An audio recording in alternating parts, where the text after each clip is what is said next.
Seeing none, we'll move on to 9.4. So I will start the introduction for this item.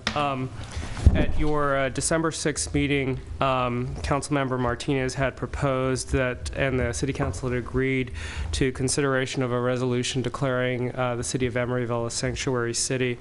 And at that time, you had appointed Vice Mayor Bowders and Councilmember Medina as a subcommittee to work with the City Attorney in developing a resolution to that effect.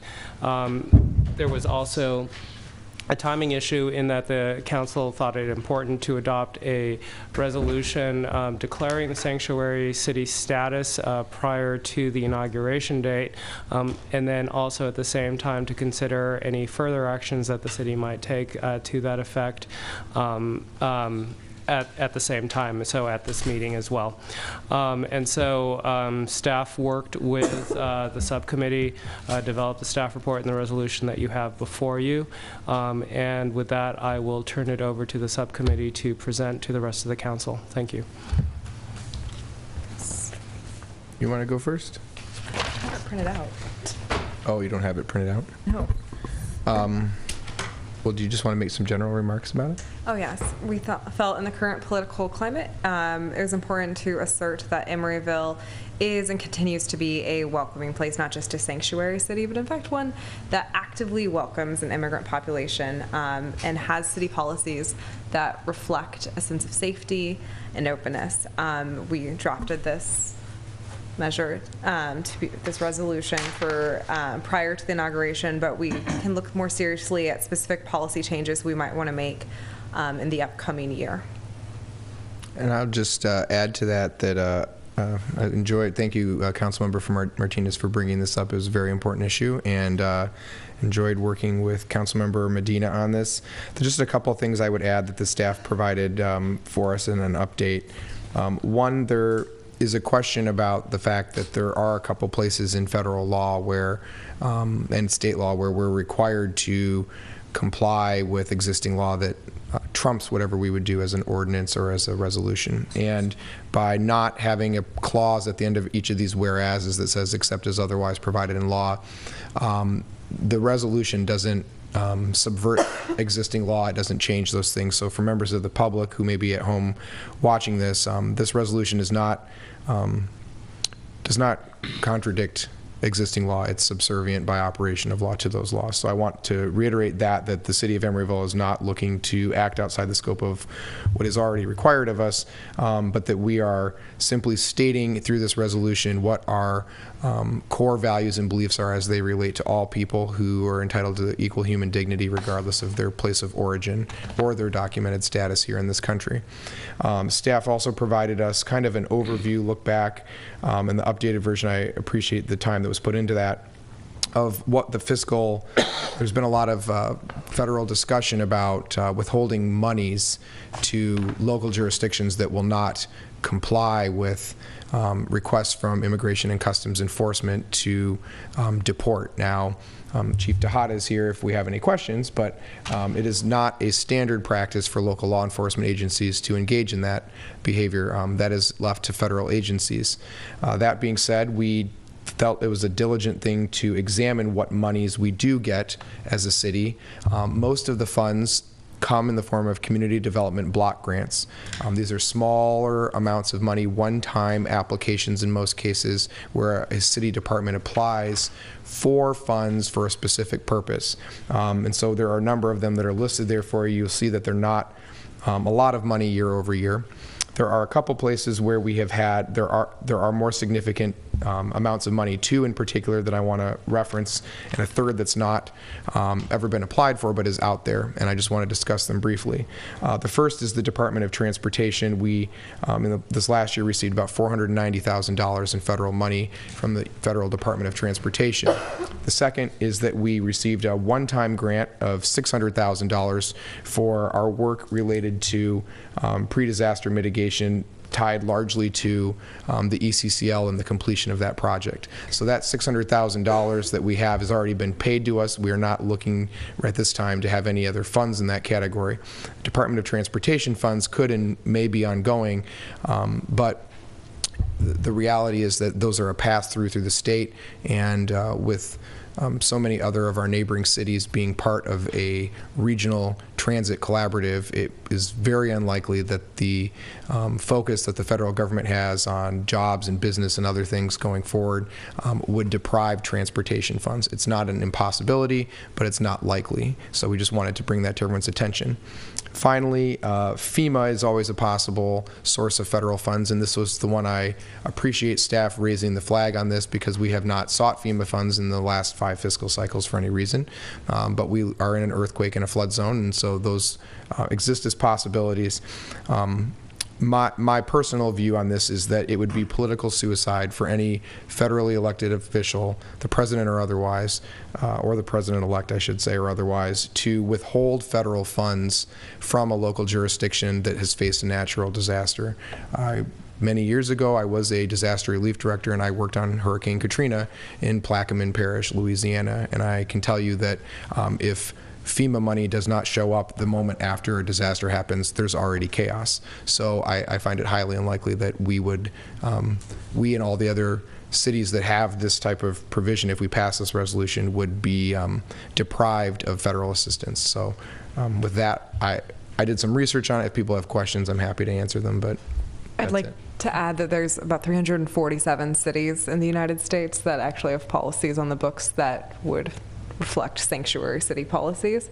It's not like we're joining a small minority. So how many cities did you About 347. Wow, that's a lot. Yeah. It's also just considered a good community policing tactic in most places. yeah.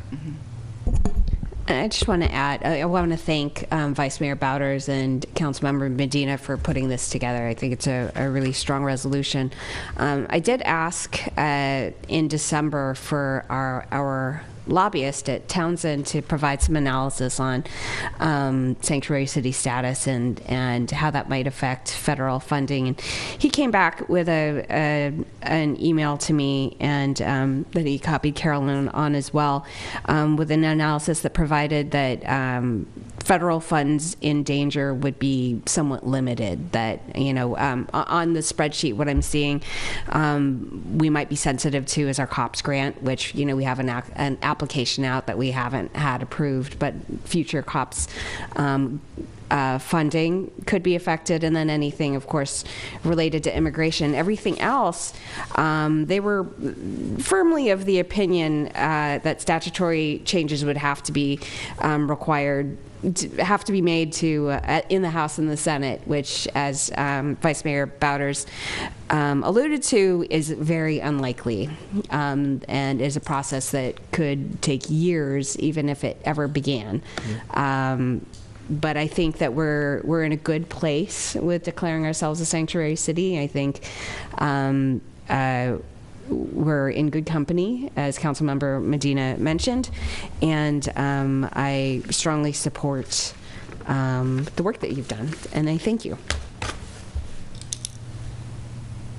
I would just add one other thing. We had, it's in the resolution as well, that we would consider future policies or ordinances. And so, for the benefit of the legal side, as a cleanup matter, if we chose to do an ordinance like some other cities have, and I pursued the welcoming city ordinances as options and reviewed those, we could do something that would then include that clause, except as otherwise provided by law, ... So if people want to bring it back, I actually worked with the city attorney and Councilmember Medina on a draft that the city attorney could take forward for us if people want to do more. I do have a question for both of you. Could you illustrate the difference between a welcoming city and a sanctuary city, as it applies to the resolution? Want to do it? You want me to do it? So the concept, I actually was not aware, this was an educational experience, I was not aware that there was such a thing, but I really liked it after I read it. So a number of cities have declared sanctuary, but what immigrant communities have said back to cities is, we love the sanctuary status, but we don't want to just be hidden here in plain sight. We don't want to be protected here. We want to live here. And I felt that the spirit of what council had kind of gave Councilmember Medina and I the authority to work on here was beyond simply saying to the members of our community who may feel threatened by future federal policies that we protect them. I felt like that we should openly embrace everybody who lives here and communicate that as our first words to people. And so it may seem semantic to some people, but I actually took stock in what I read about cities, a handful which have pursued this as a welcoming city approach, and I felt that that better reflected what Emeryville is. And in your research, did any of those cities just include both of the terms in the resolution to just they in the text it essentially is the sanctuary city, yeah, but not in the title, if that's what you're asking. Okay. So I think we make reference to sanctuary once in it, and if we don't and you would like to, we can do that. I would like to propose that. I'm not finding that on my word let search. me look. I'm sorry.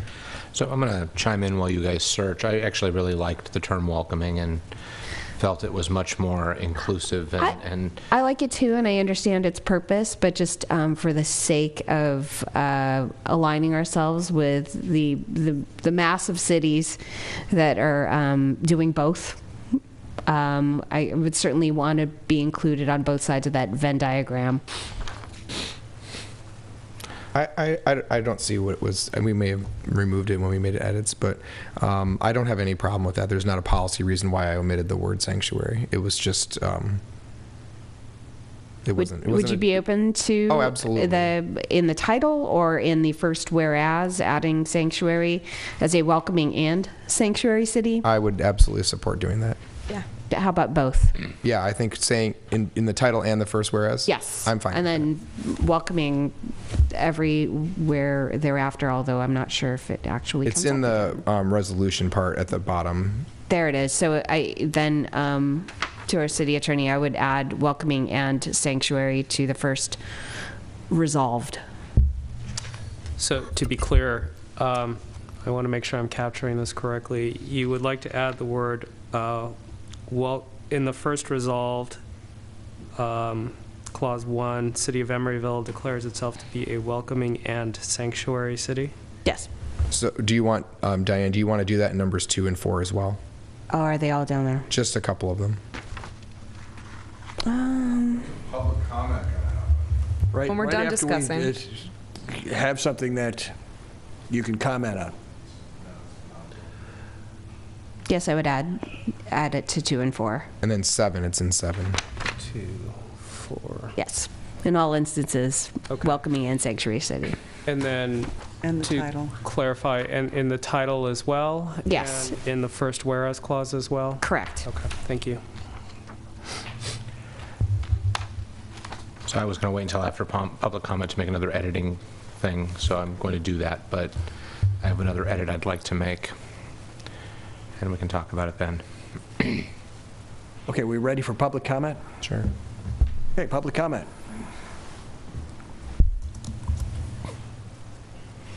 You can close it.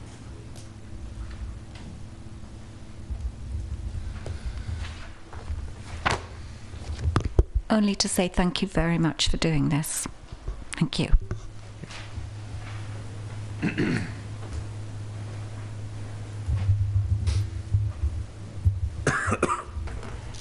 The way you're supposed to do this is you're supposed to have the presentation, then you're supposed to have clarifying questions from the council, then you're supposed to have public comment, then you have the substantive discussion among yourselves, then you have the vote. That's the way you're supposed to do it. Otherwise, why are we here? You're supposed to at least give us the impression that, you're listening to us and that we would have some effect on the lawmaking going on. So what we just saw right there was not clarifying questions, that was substantive debate. You were changing the resolution, and so you're running the meeting improperly. Again, presentation, clarifying questions among yourselves or to the presenter, in this case it's yourselves, then public comment, then substantive debate, then the vote. So please, in the future, run your meetings the correct way. Okay, I just wanted to say, so I'm reading here from the resolution, that says that the city is strongly condemns racism. And so, that's, I see a huge disconnect here because the city is engaging in racism right now with, as I indicated earlier, with the police blotter that the City Hall produces every month, continuing the stereotype about, racial stereotypes in crime. And so I think that so if you're going to be doing this here tonight and you guys are wanting to let everybody know that Emeryville City Hall is not racist and the city is not racist, I think you should address the overt racism that's going on with the crime blotter that you guys produce. And just so you know, it's produced by the chief of police and by the city manager, but it's got your name on it since you control that. If you wanted to, you could instruct those two people to make it so that the crime blotter is not racist, doesn't perpetuate racist stereotypes. So it's really on you. So I think since you're obviously concerned about not being a racist city, I think you should, be true to that and take care of the problem with the previous issue that I'd mentioned. So once again, before I go, and the Mayor Donohue's had a lot of problem with this and with other meetings. Presentation, clarifying questions, public comments, discussion, vote. Thank you.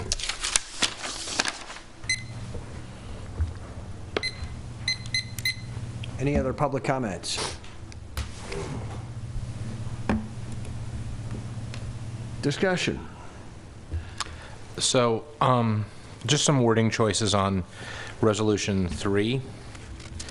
It's, the City of Emeryville will not inquire upon a resident's immigration status, and up above we use just persons, and I feel like a lot of our engagement with law enforcement tends to be non-residents, and so I don't want to check to see if you live in town before we check your immigration status. Can we alternate to just people? And I think that we get stuck on old resident versus, we have many more visitors to town than residents. So that's just my thought. Otherwise, I really love this, guys. Thank you.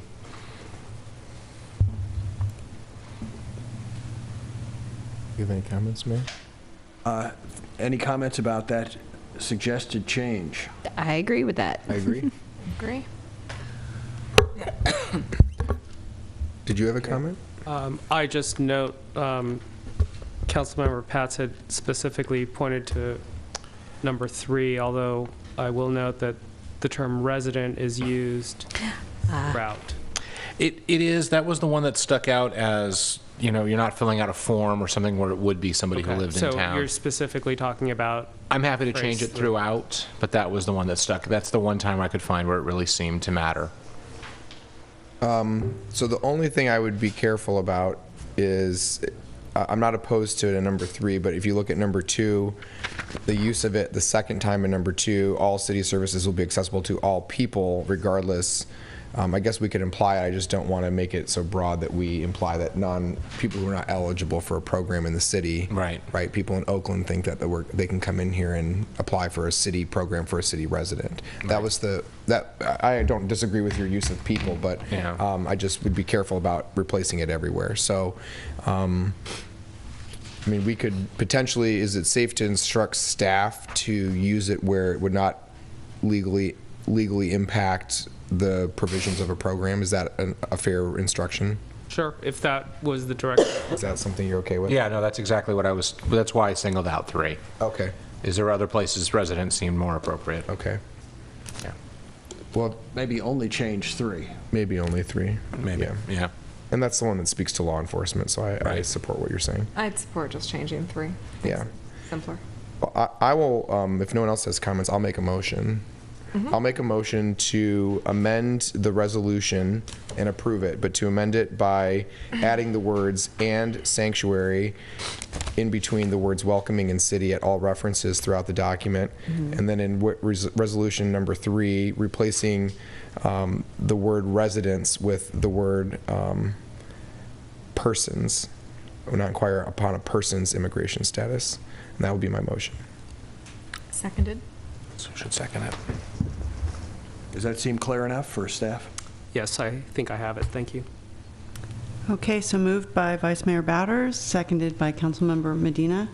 Councilmember Martinez? Aye. Councilmember Medina? Aye. Councilmember Pats? Aye. Vice Mayor Bowders? Aye. And Mayor Donahue. Aye. Okay, 9. Do we want to instruct staff to come back with an ordinance or not? You mean a printed version of that? Well, that we have in the resolution that the city may adopt further policies or ordinances as necessary to implement the goals of the city. So I'm just wondering if the city attorney and I discussed what other cities did with ordinances, and I don't know if people want to bring that back and have a formal ordinance about it or not. So what did they do, and what was the? Essentially, it just basically says that the city, in the respective city, will not dedicate staff time to those purposes, that the city will not collect or keep information related to immigration status on file for any person, that the city police department will not make that inquiry unless required by law, and that there was a couple other small things. One was that we would not there was one or two small exceptions that are basically what's required by law, but basically we would not commit funds to advance programs that discriminate based on immigration status. But it had a couple exceptions to it. So it's things that are federally required would be excluded, like affordable housing and things like that, where you have to ask that question. But essentially that we would not engage in a city program or a regional program that did that. My understanding was that none of the ordinances would be really changing current city practice. Right. We didn't see any change. It would just basically make clear for mostly for city employees what it speaks more to city employees than at anything else. But yeah. So it's I mean I'm okay doing it, or if people think it's not necessary, I don't think we have to do it necessarily. We did it. Would it make it easier for staff? It probably would. Why don't we do that? Why don't we let staff look at it and have that conversation and come back to us? If they feel they need an ordinance, Okay. they can bring it back to us. Yeah, sure. Happy to continue the subcommittee if they need to meet with us on That's fine. We'll just continue and That's true. continue with that. Okay, 9.5,